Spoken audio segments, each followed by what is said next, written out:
There we have the microphone too. I was just stopping the music and getting ready. Hi guys, it is 6 o'clock here in sunny Spain and also 5 p.m. in the UK. So it's time to get this show on the road. Let me just adjust one more thing. Switch that off. We don't want any notifications while we're on here, do we? None of those bells and whistles. Okay, so hi guys. It's wonderful or thoughtful Thursday, perhaps goes better than wonderful Wednesday, right? Put the eyebrows in place, get the old girl ready. And just seeing if anyone wants to jump on today. Looks like nobody's coming into attendance. Everyone prefers to watch the recording, which is great. I know that this perhaps isn't a perfect time for many people. Do let me know, and I'll put a poll in. I was going to do it last time. I'll do it this time. Write a note, Helen.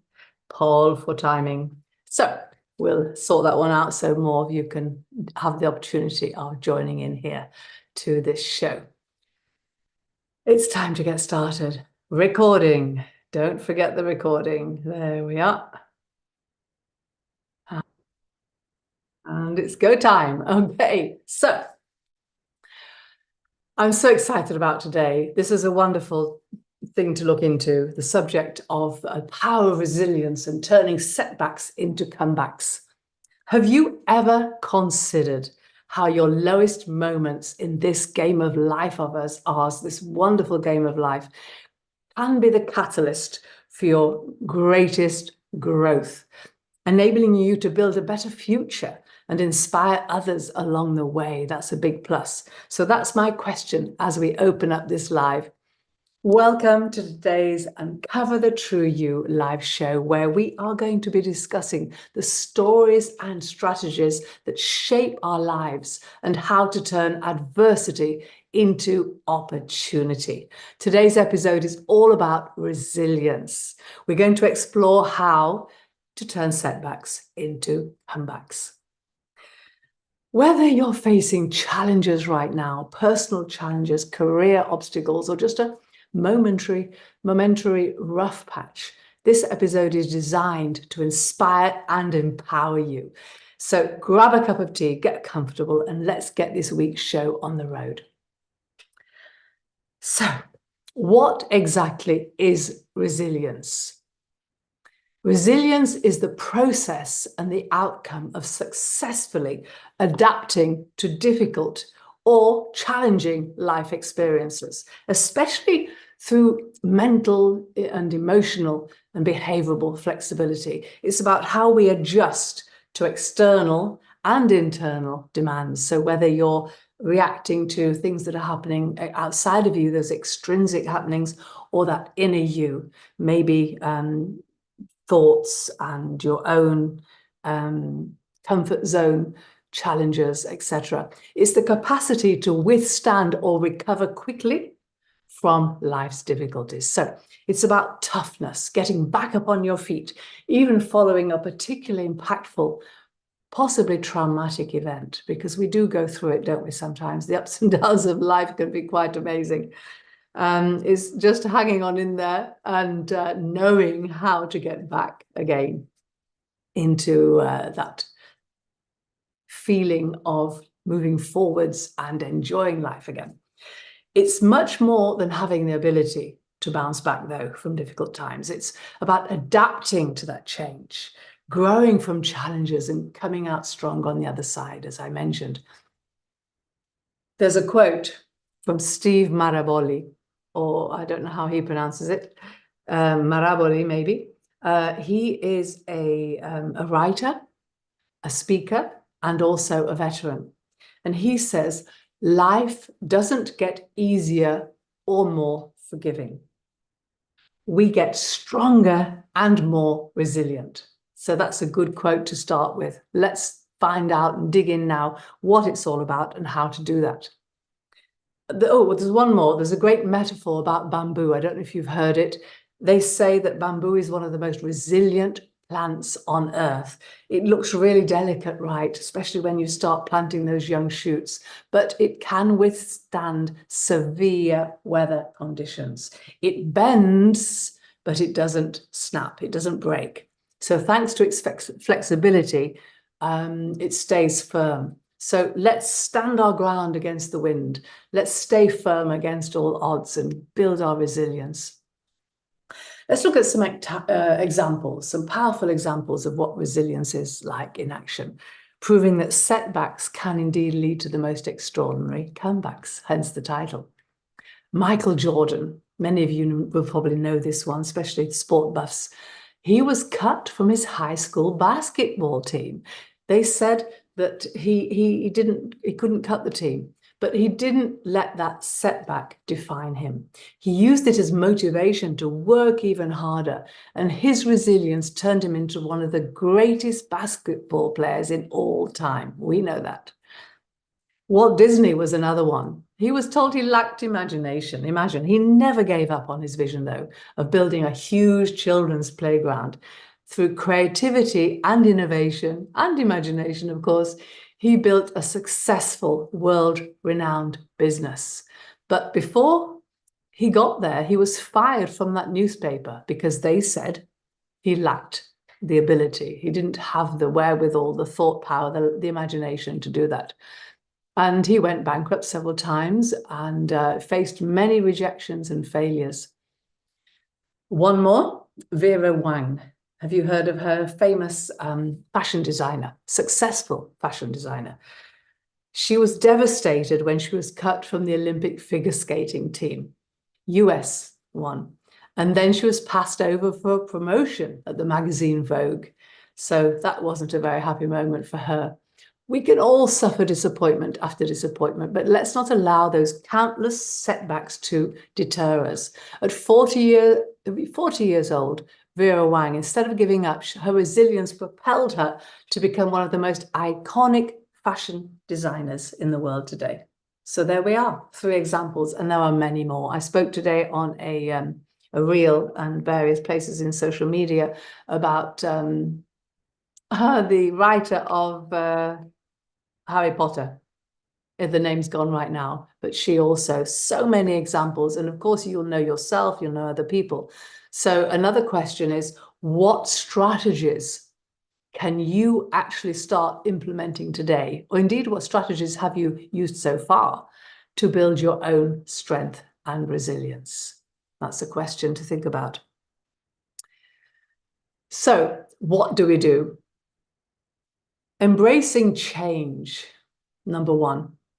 Constant change is inevitable, and resisting it only causes more strength. It's so comfortable to stay where we are, do our thing and plod along. But to stop the stress, let's view change as a welcome opportunity for growth. The best strategy is to keep an open mind and consider possibilities. Think of every change as a door opening to new opportunities. So we get out there, we do something, we take action. For example, someone who suffered a disappointment, such as perhaps recently losing their job, they could see it as a chance to explore a new career path, which they might not have considered otherwise. That's a good one. Because that mindset shift, it can reduce the stresses caused by the unexpected jolt in their routine, right? And open up their new avenues for personal and professional growth. Growth is what we're looking for, success, that feeling of knowing that you're in a good place and you're happy with what you're doing, the passion for your life. A support system is another one. It's impactful to surround yourself with positive, supportive people who can offer the necessary encouragement and advice. It's okay doing your own thing, being independent. I can do this, I can do that, but we save time.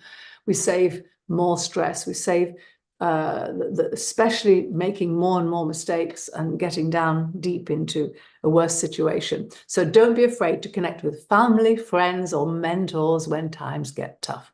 Don't be afraid to reach out. Consider even creating a mutual support system yourself. You can start one online, WhatsApp groups, in your friends locally, to have different perspectives and backup on hand when you all need it most. Very important. Strong social connections also provide emotional support. Of course they do. Practical assistance and a sense of belonging. It's nice to know that you can go to your friends and ask questions. You can connect with someone who you trust and share and support one another. Nurture your relationships by spending quality time with your loved ones, communicating openly. Communication is important, and showing appreciation for each other's loyalty. And that togetherness brings such results. It really does. Consider also joining support groups or communities where you can share the experiences, but learn from others who have faced similar challenges. So sharing your stories gives you more motivation. Building a strong network can help you feel far less isolated and more empowered to overcome difficulties. So back to the empowerment again. Taking care of physical and mental health, an obvious one, so good for our health overall and well-being, but it's crucial for resilience when you come across a challenge. Making time for activities that recharge you, whether it's exercise, meditation, or maybe a hobby that you love. It helps to keep our focus alive and our energy alive and kicking, right? And practicing mindfulness and perhaps meditation, it really enhances resilience by helping us to stay present and more intentional in the face of adversity. Paying attention to our thoughts, feelings, and sensations without judgment helps to develop greater emotional regulation and stress management skills. Regular physical activity, of course, reduces stress and anxiety, while practices like mindfulness and meditation can help us stay present and calm. So there's two different ones coming together there. Someone told me the other day that they didn't really get on with meditation at all. They don't really like the idea of it, but they do practice yoga every day. So I suggested that at the end of their yoga session, they stay calm, they schedule a little bit more time, and they stay calm, perhaps relax the hands on the legs or the knees, whatever position they're in, close their eyes and just take a moment to stay with their thoughts, because that's the form of meditation, just to breathe deeply, to simply let the mind relax, and gradually with time the thoughts will clear, because at first it's all the things, I shouldn't be doing this, I should be doing that, or everything's on your mind, right? We have that sensation that we don't have time to do this. So just doing that, it'll bring in the practice of that, and gradually those thoughts will clear and you can be calm and present and get up refreshed to carry on with your day, right? Or perhaps have a good night's sleep if you're meditating in the evenings. Exercise also releases mood improving and stress reducing endorphins, of course. So aiming to do at least 30 minutes of moderate exercise most days of the week helps us to stay resilient and also enjoy better health overall. And talking of sleep at the end of the meditation, so important. People don't realize how important sleep is sometimes. Always that last minute thought before going to bed, and that's what stays in your mind all night. If you can have a practice of reading a lovely book, watching maybe, or go into the bedroom, watch your children peacefully sleeping, perhaps looking at the sunset. In the summer it's later, depends on your time going to bed, but many ideas. So sleep, to have that calm mind and presence before you go to bed, rather than have those worrying thoughts to toss and turn all night on. Nutrition, obviously, we are what we eat, right? And the meditation is we are what we think. And activities that bring you joy. Make sure you're well equipped to handle your life's challenges. Go out for a walk in nature. Go and play tennis, paddle tennis, so many activities and things. Maybe you like playing chess, whatever you're into. Very important to get back into your space. Goal setting, breaking larger goals into smaller goals. Stop taking those big leaps and expecting so much of yourself and fitting everyone in, multitasking. And the smaller steps can really make overwhelming challenges feel far more achievable and provide that sense of accomplishment when we need it along the way. Each small victory builds confidence and momentum. Okay, so resilience also, you have confidence to be resilient. For instance, if you're working towards a major career change, set smaller milestones as you're updating your resume. networking with industry professionals and learning new skills. Think of everything you're doing and break it down into smaller, achievable steps. Doable, but also challenging, so that you do make that progress. You can put yourself a little further forward by taking something that gives you that adrenaline and that emotional intention to get that done. Okay, so celebrate each step forward, no matter how small, to keep that motivation high. And what about looking into the situations, analyzing the situations you're in, the things that you have in front of you, and what's been holding you back? Every setback is a learning opportunity, right? Continuously seeking new knowledge and skills can help you to adapt to changing circumstances and overcome the challenges in front of you, whether through formal education, online courses, or self-directed learning. Keep expanding your horizons. And when you come across those stumbling blocks, those stone walls you have to climb over, reflect on what's going wrong, or what went wrong if it's in the past, what you can do differently this time, and how you can use that experience to improve, okay? To transform your previous failures into valuable lessons and keep you moving forwards on your journey. So when you encounter a setback, take the time to investigate the situation objectively. Ask yourself, what factors contributed to the outcome? And what actions can you avoid to avoid similar pitfalls, is the word I'm looking for, similar pitfalls in the future? Taking time to really think about that situation and develop a more informed and resilient approach moving forwards. And understanding what you're exactly doing. What is self-resilience and why you're doing it, and how it's going to truly help you harness the power of your possibilities. We need to understand our own capacity for resilience. Stay tuned into our self-truth, who you are. Stay close to that deep awareness of self, of your strengths, your weaknesses, and the strategies that work best for you. We're all so authentically different. What might work for Jane or Julie or John or Jeremy won't possibly work for you. It's very important to know how to tap into your inner you, your inner resources, when you're faced with adversity. And that's self-awareness in itself. So that self-awareness is the foundation of self-resilience. Start thinking about your past struggles and how you've dealt with them before.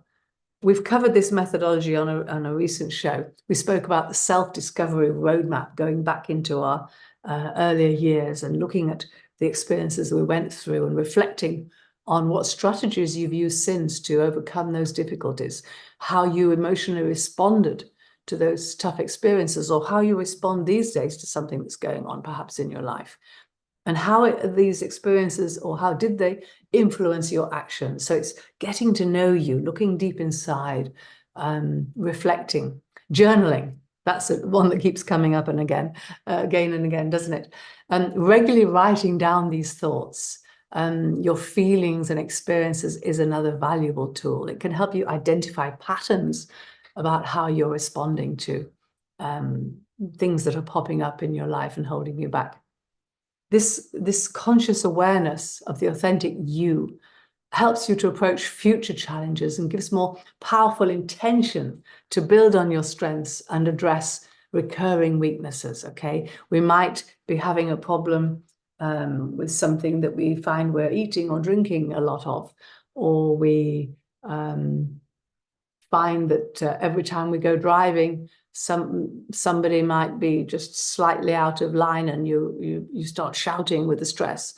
So be aware of what you're doing in your life, what you'd like to change, and have this growth mindset and be aware so that you can build your resilience and make the changes you think, and have belief in your abilities and your intelligence to continuously develop this action plan through dedication And if it's referring to work, hard work, because it encourages to view stumbling blocks as opportunities for growth rather than threats to our self-worth. Okay, we are capable, we are amazing, we are the most wonderful person, and we can do that. Have faith in yourself, have confidence with yourself, believe, okay? And it brings that cultivation of the growth mindset when you're embracing challenges, persevering in the face of setbacks and seeing it as a path to your mastery, okay?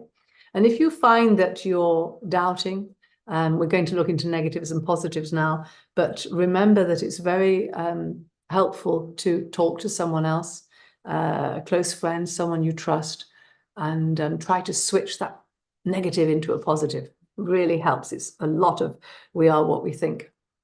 Again, okay. And celebrate your progress, as we mentioned before, celebrations and learning from our mistakes. Focus on the growth, transform the setbacks into new stepping stones towards your success. I get so excited, I get tongue-tied sometimes on this. Another very important aspect here, a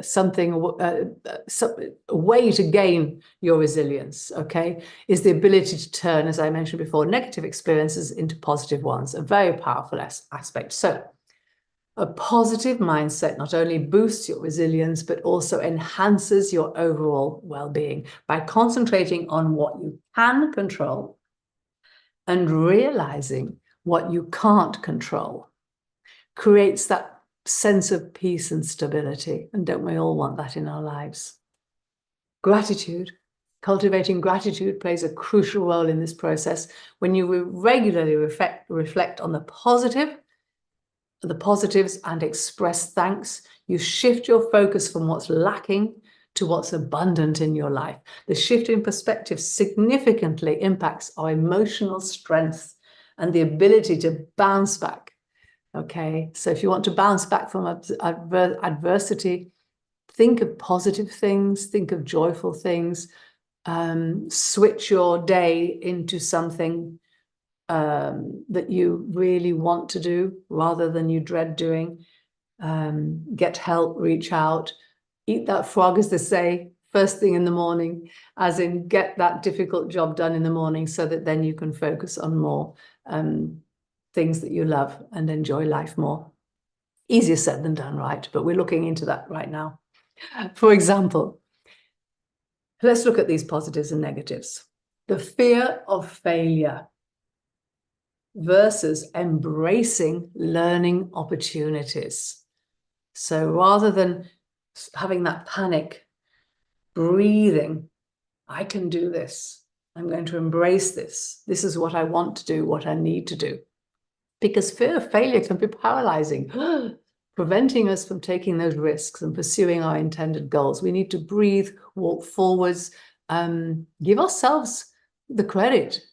And however, by reframing failure as a learning opportunity, we can overcome the anxiety we've built up about it and take bolder steps towards our ambitions. So when you encounter failure, ask yourself, what can I learn from this experience now? How can I apply this knowledge to future endeavors? By focusing on learning rather than fearing failure, you can turn your setbacks into valuable growth experiences, which is all what we're talking about today. Another one would be self-doubt. Who doesn't have self-doubt? We also have times and moments when we have doubt about what we're doing, who we are, our capability. So we switch that for confidence. So think of the phrase of, I doubt I can do it, to switch it to, I know I can do this.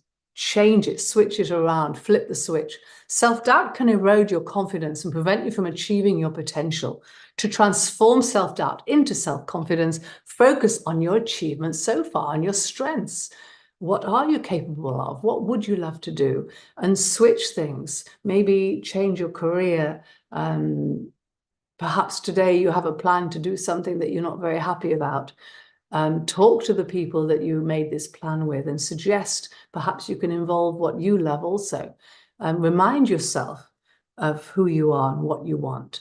and take care of yourself too. Remind yourself of the challenges you've overcome and the skills you've developed, and put it into practice.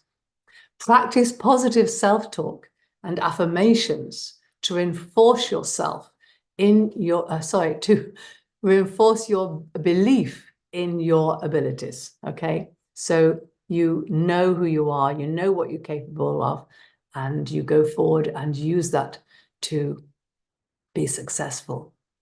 And as we've already mentioned, surround yourself with supportive individuals who encourage and uplift you. By cultivating that self-confidence, you will have more confidence also in your group surroundings, the communities, and you can face challenges together with more positive and resilient minds. So you're helping each other. One more, stress. Stress is a biggie, and anxiety goes with stress, right? So stress and anxiety, what about changing that to stress management and relaxation? So instead of being anxious, you can relax. Chronic stress and anxiety can take a big toll on our mental and physical health, undermining our resilience. Developing effective stress management is really, really effective. So to use the resilience, it helps us transform stress into a source of strength.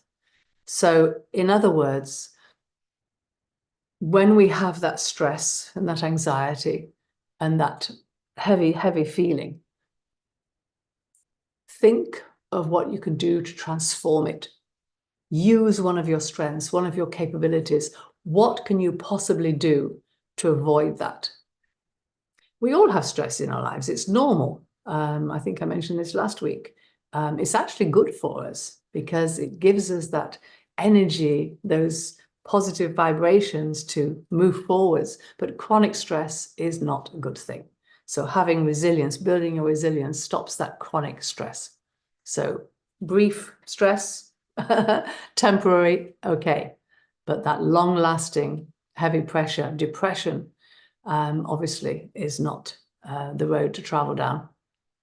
So let's incorporate relaxation techniques, deep breathing, progressive muscle relaxation, and mindful meditation, okay, mindfulness into your daily routine to stay calmer, more centered in the face of adversity, enhancing our resilience and overall well-being.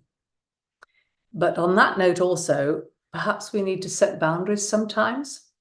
Establishing clear boundaries is very important for sustaining your resilience. So learn to say no sometimes to your commitments. Don't overdo it. Don't be the yes guy, the yes person.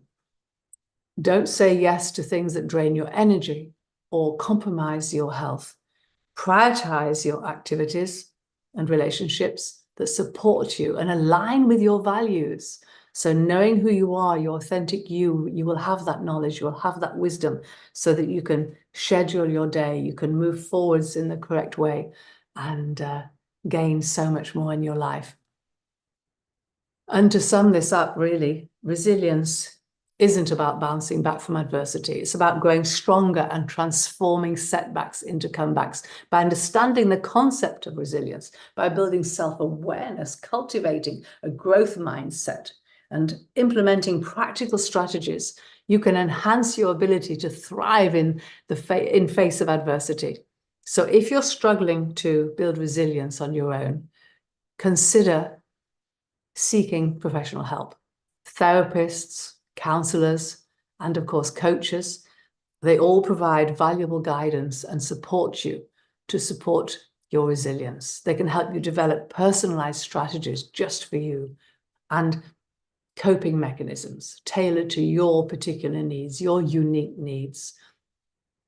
So I'd like to ask you a couple of questions to reflect on after this video today, and perhaps answer in the comments if you wish, or get in touch with me if you want to talk more about this. Can you remember a time when a significant setback led to unexpected personal growth or a new opportunity in your life? Doesn't matter what time frame.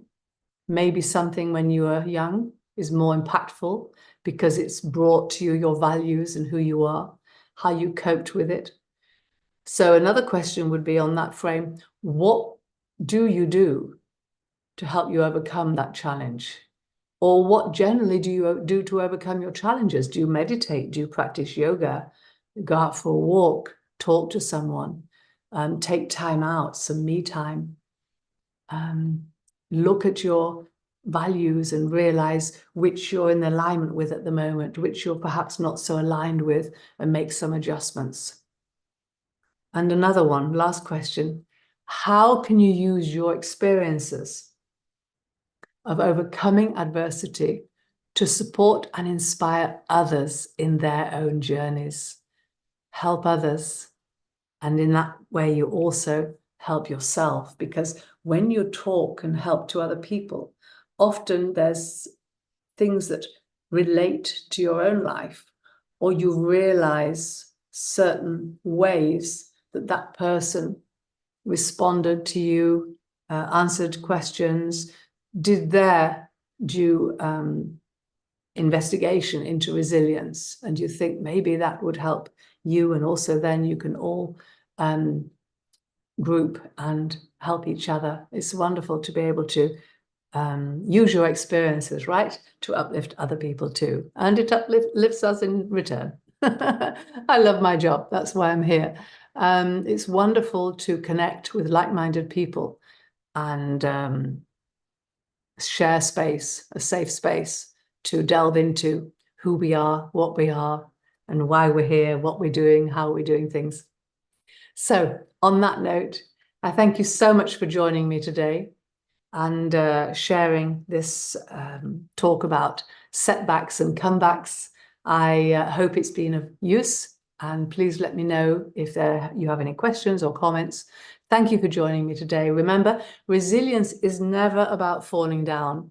It's about getting back up every time you do. It's about turning your setbacks into comebacks.